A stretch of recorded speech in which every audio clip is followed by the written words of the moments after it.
अस्सलामुअलैकुम। तो आज हम करने जा रहे हैं चैप्टर नंबर 1 के न्यूमेरिकल्स। ठीक है, तो ये न्यूमेरिकल्स को इतना ज़्यादा मुश्किल नहीं है, इजी से न्यूमेरिकल है, हम पहले भी 9-10 में पढ़ चुके हैं। ठीक है, तो आइए स्टार्ट करते हैं। न्यूमेरिकल नंबर 1.1 है। ठीक है, अब यहाँ पे मैंने स्टेटमेंट्स वगैरह नहीं लिखी, बहुत लंबा हो जाता है, मैं आपको स्टेटमेंट ऐसे बोल के बता देता हूँ। जो पहला न्यूमेरिकल है वो हमें उसमें ये बताया, सवाल उसका ये है कि the speed of light, sorry 1 light year is the 1 light year is the distance that light covers in 1 year.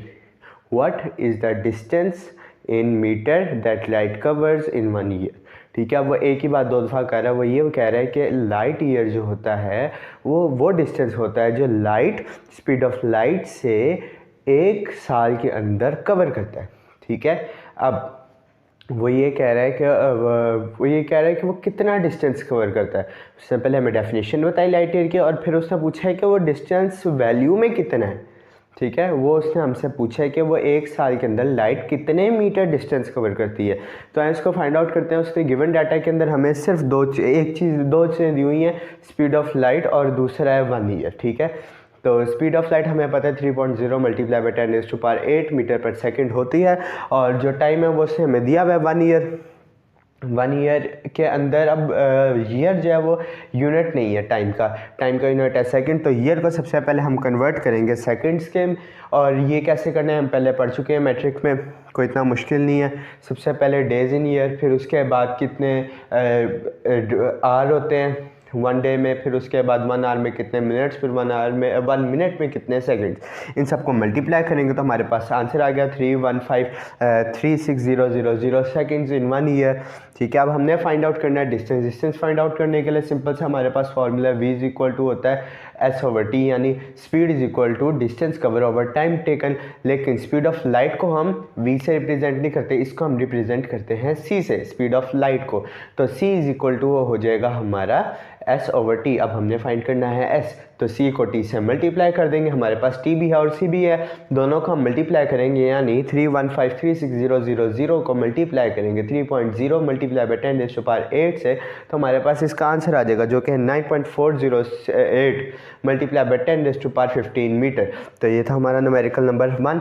अब हम सेकंड न्यूमेरिकल पर आ जाते हैं, न्यूमेरिकल नंबर 2। इसके असल में 3 पार्ट्स हैं, ये कोई इतना डिफिकल्ट न्यूमेरिकल नहीं है। ये भी जो पहला पार्ट है वो पूछता है कि how many seconds are in 1 year, हमें पता है कितने, हम पहले मेथड हमने इसमें भी पढ़ा, इससे पहले मैट्रिक क्लास में भी पढ़ा है मेथड, और ये कोई इतना डिफिकल्ट मेथड नहीं है। सबसे पहले 1 ईयर के अंदर कितने डेज होते हैं, 1 डे के अंदर कितने आवर्स, फिर 1 आवर के अंदर कितने मिनट्स, और 1 मिनट के अंदर कितने सेकंड, इन सबको मल्टीप्लाई करेंगे तो हमारे पास आंसर आ जाएगा 31536,000 सेकंड्स।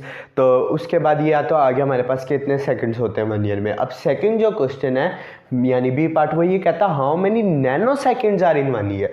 मैंने स्टेटमेंट से लिखी है, पार्ट बी है, बी के अंदर वो पूछता है कि how many nanoseconds are in 1 year. अब हमें पता है कि नैनो की वैल्यू क्या है 10⁻⁻⁹। अब हमें ये तो पता है 1 ईयर के अंदर इतने सेकंड्स है, लेकिन नैनो सेकंड्स कैसे फाइंड आउट करेंगे। सिंपल, हम इसको पहले मल्टीप्लाई और डिवाइड करेंगे दोनों के साथ, किसके साथ, 10⁻⁹ के साथ। ये बात याद रखनी है, 10⁻⁹ के साथ मल्टीप्लाई नहीं करना। अगर उससे भी कर लेंगे तो वैसे आपका आंसर गलत नहीं होगा, क्योंकि -9 नीचे होगा, वो ऊपर जाकर मल्टीप्लाई होगा, लेकिन ऊपर नीचे सेम वैल्यू के साथ करना ये ज़रूरी है। 10⁻⁹ के साथ कर ले या 10⁻⁻⁹ के साथ। अगर -9 है तो इन दैट केस में यहाँ करके दिखाता हूँ 10⁻⁹ ओवर 10⁻⁻⁹ ऊपर वाला -9 हो जाएगा नैनो में, नीचे वाला 10⁻⁹ था, ऊपर आके हो जाएगा 10⁹ ठीक है, बात वही है, लेकिन जैसे आपका दिल करता है कर सकते हैं, प्लस भी कर सकते हैं माइनस भी कर सकते हैं, लेकिन लिखना सेम है दोनों। ठीक है, मैंने यहाँ पे पॉजिटिव में लिया, नीचे वाला जो था वो पॉजिटिव था, ऊपर जाएंगे नेगेटिव में हो जाएगा 10⁻⁻�9। हमें पता वो नैनो के इक्वल होता है, और 10⁻⁹ जो हमारे पास पॉजिटिव में था, और 10⁻⁷ जो कि हमारा क्वेश्चन का था 3.1536 मल्टीप्लाई बाई 10⁻⁷ जो कि हमारे थे सेकंड्स इन 1 ईयर। ठीक है, जब हम उसको और क्या कहते हैं इसको दोनों को मल्टीप्लाई करेंगे 10⁻⁷ और 10⁻⁹ को, दोनों की बेस सेम है, पावर्स ऐड हो जाएंगी, 9 + 7 = 16, 3.15360 मल्टीप्लाई बाई 10⁻16 नैनो सेकेंड्स। ये हमारा आंसर आ गया कि कितने नैनो सेकेंड्स होंगे 1 ईयर के अंदर। अब जो थर्ड पार्ट है ये थोड़ा सा ट्रिकी है, वो मतलब कोई एज अ मैथमेटिकल नहीं है ट्रिकी, बस समझने आने वाली बात है कि वो ये पूछ रहा है how many years are in there 1 second, how many seconds are in 1 year, ये तो हमने पढ़ लिया। अब वो ये पूछ रहा how many years are there in 1 second, यानी वो ये बात पूछना चाह रहा है कि जो 1 सेकेंड है 1 सेकेंड वो 1 ईयर का कितना हिस्सा है। यानी अगर फर्ज करें हमारे पास एक सर्कल है, काफ़ी गंदा सर्कल है, इसके हम पार्ट्स करते हैं, ठीक है। लेट्स सपोज ये सर्कल पूरा एक ज़ीरो है और ये हमारे पास 1 सेकंड है, तो वो ये पूछ रहा है कि ये 1 सेकंड कितना पार्ट है पूरे ईयर का, वो ये बात पूछना चाह रहे हैं। इसके अंदर सिंपल है, 1 ईयर के अंदर होता है हमारे पास 3.315360000 सेकंड। 1 को इस वैल्यू के साथ डिवाइड करेंगे तो हमारे पास आंसर आ जाएगा, जो कि है हमारे पास 3.17 multiply by 10⁻⁸ years. There are 3.17 multiply by 10⁻⁸ years in 1 second. तो ये भी हो गया। अब जस्ट है थर्ड न्यूमेरिकल हमारा, ये कोई इतना मुश्किल नहीं है, असल में ये है एरिया का। लेकिन एरिया के बारे में तो हमने पढ़ा नहीं है पूरे चैप्टर में, कोई भी मतलब पहले तो पढ़ा हुआ, लेकिन चैप्टर में ऐसा जिसका कोई टॉपिक तो था नहीं। तो ये इन्होंने किस टॉपिक के बेस पे दिया है, ये असल में उन्होंने दिया है हमें राउंड ऑफ और सिग्निफिकेंट फिगर्स के बेस पे, यानी सिग्निफिकेंट फिगर्स के अंदर जो हमने राउंड ऑफ का टॉपिक पढ़ा था उसके बेस पे और सिग्निफिकेंट फिगर्स के रूल की बेस पे उन्होंने हमें दिया है। वही कहते हैं हमें कि एक रेक्टेंगल है, there is a rectangle whose width is 15.3 centimetre and whose length is, यानी उसकी लंबाई आप हाइट भी कह सकते हैं, हाइट क्या है 12.80 सेंटीमीटर, ठीक है। अब एरिया फाइंड आउट करना है, सबको पता है लेंथ मल्टीप्लाई बाय हाइट, ठीक है। दोनों को मल्टीप्लाई करेंगे तो हमारे पास आंसर आ जाएगा 196.80, ठीक है। यहाँ पर मैंने 0 नहीं लिखा, सॉरी 84, मैंने गलत बोला। दोनों को आप मल्टीप्लाई करके देखें 195.84 सेंटीमीटर्स के आंसर आएगा। लेकिन इसको हमने ऐसे नहीं लिखना, ये राउंड ऑफ हो सकता है, इसको राउंड ऑफ हम करेंगे और फिर आंसर लेके आएंगे। तो आंसर हमारे पास आ जाएगा, 4 को ख़त्म करेंगे तो कोई भी प्लस नहीं होगा, क्योंकि हमने रूल्स ऑफ राउंड ऑफ में ये पढ़ा है कि जब हम 5 से लेस होती है वैल्यू तो हम कोई एडिशन या कोई एडिशन नहीं करते, जब 5 से ज़्यादा होती है फिर करते हैं। तो ये 5 से लेस है तो हम यहाँ पर कोई एडिशन नहीं करेंगे। अब 8 5 से ज़्यादा, तो इसकी वजह से हम 195 को 196 कर देंगे। सिंपल, ये हमारा हो गया न्यूमेरिकल 196 सेंटीमीटर स्क्वायर, इसका आंसर आ गया। तो ये पहले 3 न्यूमेरिकल थे, अब मैं इसको रेस करके बाकी लिखता हूँ, तब तक इसको रेस करके करता हूँ, तब तक वीडियो पॉज करता हूँ।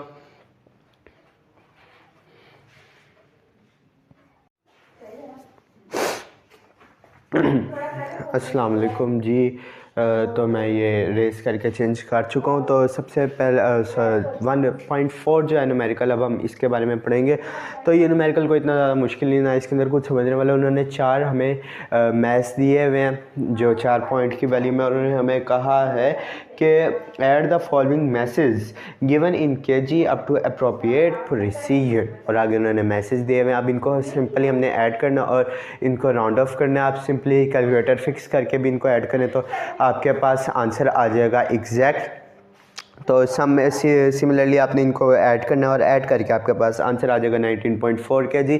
मेरा नहीं ख्याल इसके अंदर कोई आंसर था मुश्किल, 19.498 इसका आई थिंक सो आंसर आता है। तो उसको जब हम राउंड ऑफ करेंगे तो 19.4 हमारे पास आंसर आ जाएगा। अब आगे आ जाते हैं न्यूमेरिकल नंबर 1.5 के ऊपर। ये थोड़ा सा कुछ समझने वाला है, ठीक है। गिवन डाटा जो है उसमें उन्होंने हमें सबसे पहले न्यूमेरिकल में उसने हमें कहा कि हमने क्या फाइंड आउट करना है, वैल्यू ऑफ जी। किसकी मदद से करना है, टाइम पीरियड के फॉर्मूले की मदद से। और सिर्फ जी नहीं फाइंड आउट करना, उसके अलावा इसकी अनसर्टेनिटी भी हमने फाइंड आउट करनी है कि इसके अंदर कितनी अनसर्टेनिटी है, ठीक है।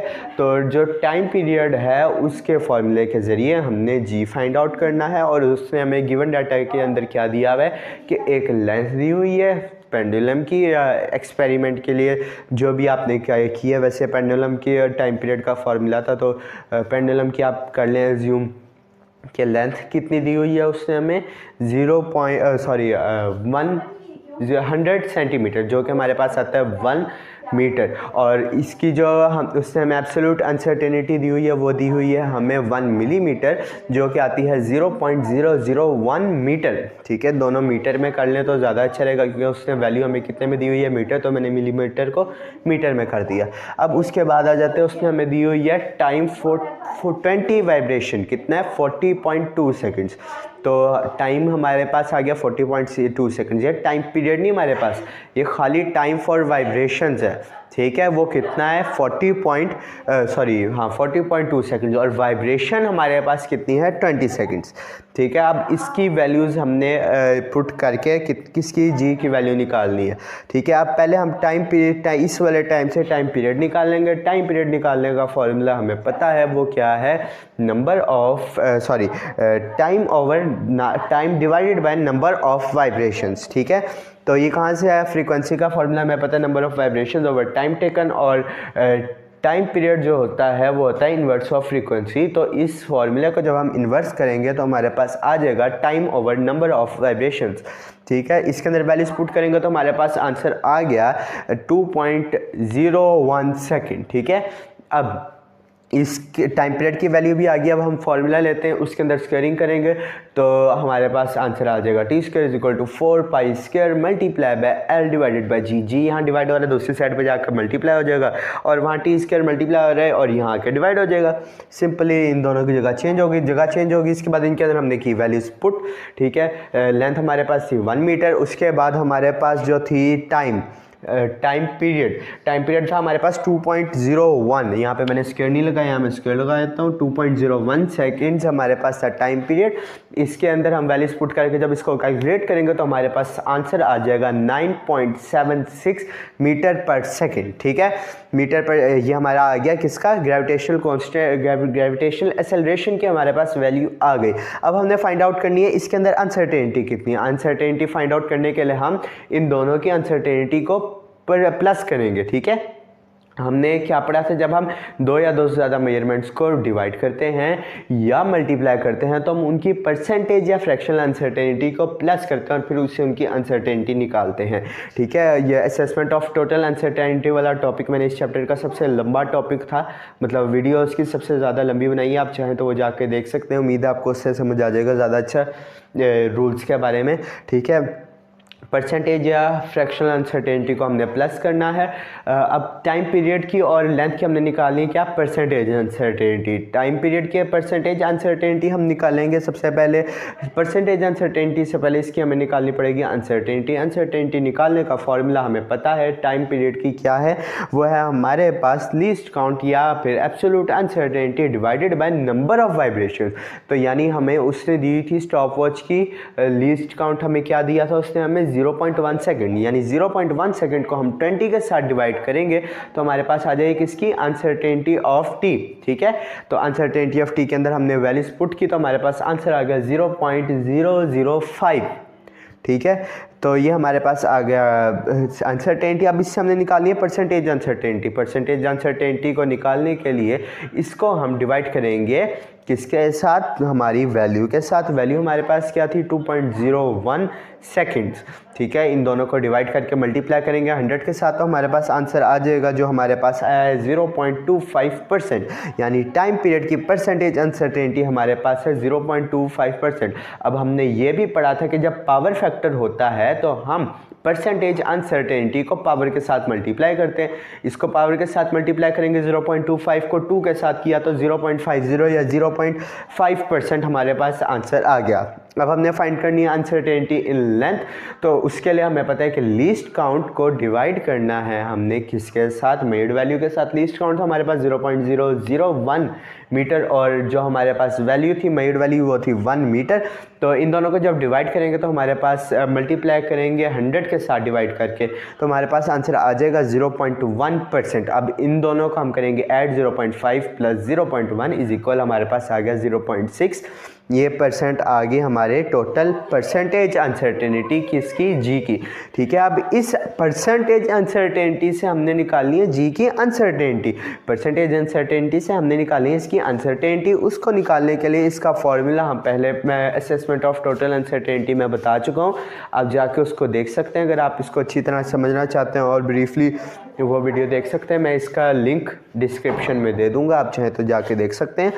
तो जी जो है उसकी वैल्यू निकालने के परसेंटेज अनसर्टेनिटी निकालने के लिए हम अनसर्टेनिटी निकालने के लिए परसेंटेज को मल्टीप्लाई करेंगे टोटल वैल्यू के साथ और फिर डिवाइड करेंगे 100 के साथ, तो हमारे पास आ जाएगी वैल्यू जो कि हमारे पास आ गई है 0.06 मीटर पर सेकेंड। 9 तो हमारे पास आंसर आ गया 9.76 मल्टीप्लाई बाय 0.06 मीटर पर सेकेंड। तो ये था आज का हमारा लेक्चर।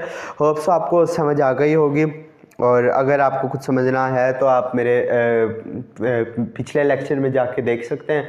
होप्स आपको समझ आ गई होगी। Thank you very much. अल्लाह हाफिज़।